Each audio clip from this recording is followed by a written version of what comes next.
Most people don't have $1,000 saved, not even grown adults. So when I was 14 last year and hit my first $1,000 that I have saved, it has changed everything for me. $1,000 might not sound like a lot, but it is a start to something greater. I know if you go on online communities that are about finance, and if you're on a finance and money saving side of things, that it seems like, oh, 1,000 is nothing.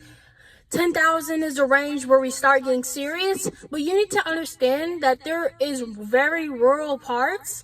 Like if I went and asked any of my neighbors here if they had $1,000 saved, the answer will be no. Both of my parents are 40 and they don't even have $100 saved.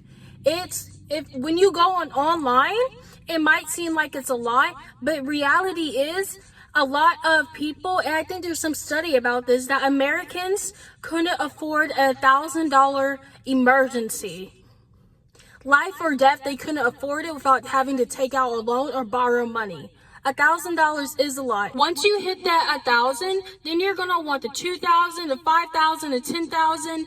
It just feels, you have to keep chasing and chasing for more, because 1,000 really isn't easy to save up just within a month, unless you're, making 10 grand a month, which is not the average. The average American is only making 60 grand a year and still wouldn't be able to save around 1,000 or 500 a month.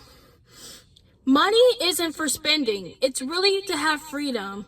I know people online say, well, what are you going to do if you die? You can't take that money with you. You can't do this.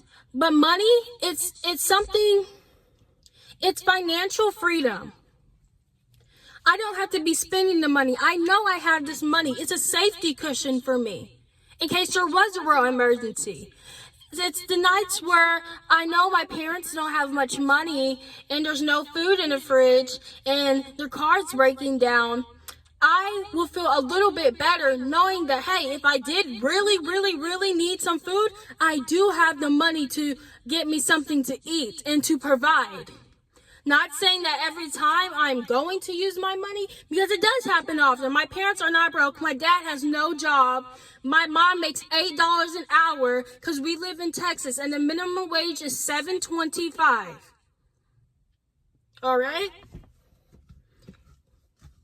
So it's a cushion for me to know that I have thousands saved that I could withdraw. I have some of that in cash and I don't use it, but it's knowing that I do have the freedom.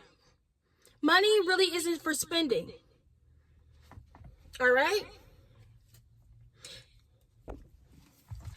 It's not about making your first 1,000, it's about saving your first 1,000, because a lot of people will make $1,000 to $3,000, $4,000 a month, but can you save that? Are you gonna have credit card debt, and then you have your vehicle insurance, and your car note's $500, and you owed money to your friend, and all of a sudden you have a loan out, and your mortgage, and your rent, and you want to go out to eat at that nice restaurant? Can you save 1,000, even if you're making 80 grand? Some people don't. Have you seen the people who call into Dave Ramsey and say, well, me and my husband together, we make $200,000, but we're still struggling? That's what I'm saying. It's not about making, it's about saving. Your first $1,000 that you save will change everything. Because if you can accomplish $1,000, then you can do 5, then you can do 10. Then 30, then 50, then 100,000. And if you continue for years and more years, your net worth will be in the millions. Your net worth will be in the millions. And you can retire. It's financial freedom. Save your first $1,000. Then we're going to move on to 5, then 10,000. If you can't even save 1,000, but you're going online saying, oh, you have 1,000 net worth, that's it? What is your net worth? A lot of y'all net worth is in the negatives because of your car loans and how many cars you want to have. Start saving today to have a better tomorrow. 6 months ago, I had $0. Now I have $4,000 just in 6 months, all in cash, liquid money. And I'm still growing from there.